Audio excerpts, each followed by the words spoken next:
Okay guys, same setting, same pool, not much has changed. But it's a different episode because I'm sat next to a different person. But it's still me, TDZ. Like, subscribe, and whatever those people say in other their channels that I saw that you should be doing. Anyway, I'm sat here with, as Dane calls him, Senukwane, but Senuran Muthasamy. How you, big dog? Big dog, I'm well, thanks. How are you? I'm good, I'm good. I see you sitting with your hand across your top there. Are you trying to hide something, bro? I mean, I just want to get the viewers to see what... This nonsense red devil at the moment brings me more heartache and mental health issues than anything else. I think you explained last night, didn't you? Yeah. Who did you guys play against? Fenerbahce and yes. Jose Mourinho. Jose Mourinho. That was always scripted. But you guys lost. Drew. Drew, yeah, 1-1. 1-1. But our manager pulled out a blinder by playing the conventional right back at number 10 last night. That was a bit rough. Bruno's absence.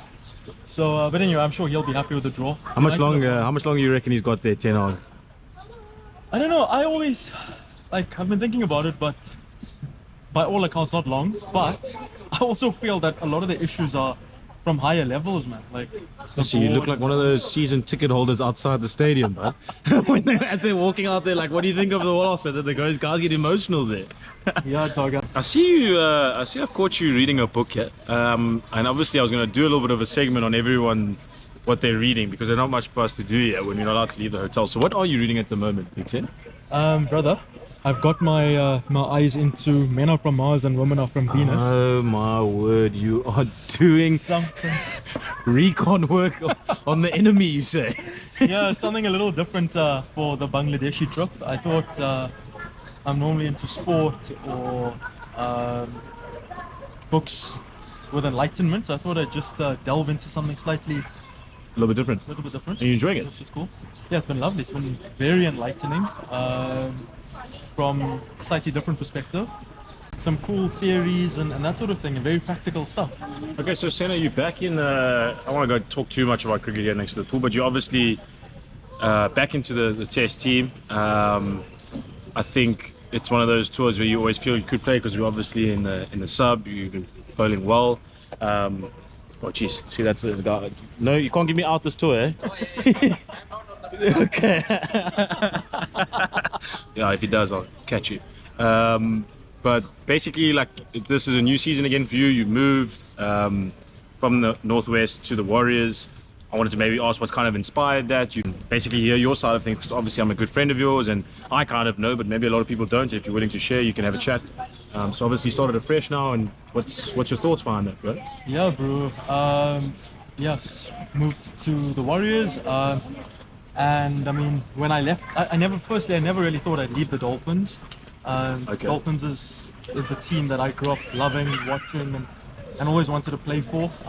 Played there, won 50 over trophies, won the 4-day trophy as well. And yeah, you, Subs, and Kesh were prolific. Yeah, it's like a pace attack, but spin attack. Exactly. And we changed the game a little bit in domestic cricket in South Africa, which was cool to be a part of, you know. Yeah. And I think, yeah, I mean, I was locked into the 4-day and 50 over team. I wasn't quite locked into the T20 team, and it was at a stage where I wanted to expand myself, my game. I wanted to evolve as a leader within a group as well. Yeah. And the opportunity arose, or had arisen in the Northwestern Potch, and the opportunity came up when they became a fully fledged professional team. So I took it on, and I learned a lot in 3 years, and my white ball game really evolved, which was cool. Yeah, you were batting in the middle order there for about 5-6. You got a lot of opportunities with the bat. You became pretty much a leader in that batting lineup. Exactly, man. Cool, actually. Exactly, it was awesome. And then being the frontline spinner, was epic, and it was great to evolve and that sort of thing. It was a bit difficult off the field, man. Yeah. So just staying in Potchefstroom, because I mean that is.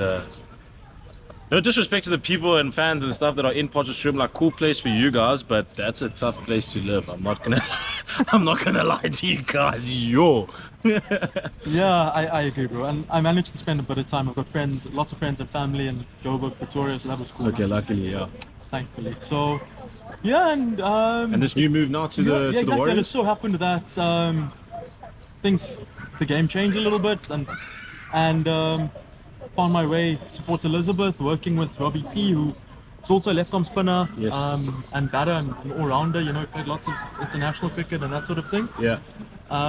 So it's been fantastic to hear his thoughts. He's a great thinker of the game. And So what's the comparisons like in terms of going from Potchefstroom to PE? Big change, obviously moving back to the ocean. Good for your soul. massively, it's exactly that. It's been soulful going back to a coastal city and just living nearer the beach and just a more easy-paced flow. You know, day-to-day living's really good. And I'm enjoying cricket, enjoying off-the-field stuff. It's been fantastic. I'm really grateful for the opportunity, man. So.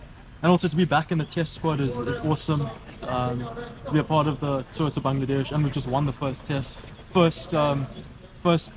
win in 10 years, which is insane to think about, because we've got so much quality and you know, so much talent and But a it's cool to variety be a of part characters. of that, right? Like Yeah, to we've be got a a part of variety that of side. characters Yeah. in South Africa, and it's just great that we've managed to, or we've got a coach that's put everything together. You know, and it's aligned really nicely where the guys have played some good cricket and taken their careers forward and won the first test. Hopefully we can do justice and go really well in the second as well. You obviously being on the side, it's not ideal. You obviously want to be playing all the games, but from your perspective, when you're on the side, sometimes you see things maybe we don't. And I think obviously we played pretty well.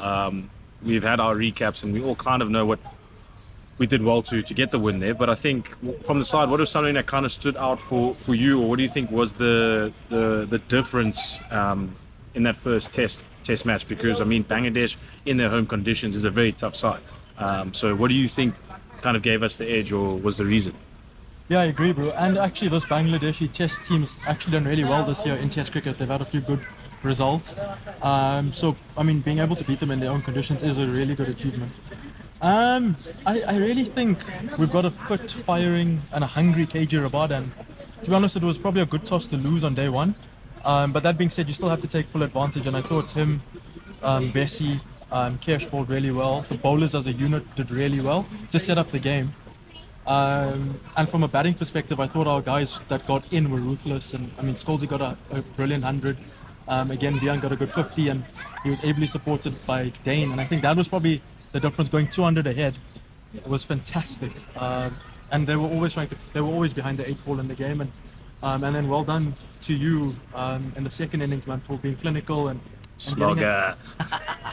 getting us ahead and just making sure that we dealt with that chase the way it needed to be dealt with. You know? Oh, that's it. It's pretty much it for me, because I like to keep these episodes short. No one's watching for 20-minute episodes. This is not Joe Rogan. Almost swore there. But yeah, Joe, if you want to watch, you're more than welcome to.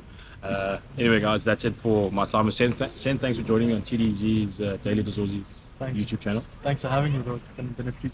There'll be more episodes with you in it in the future.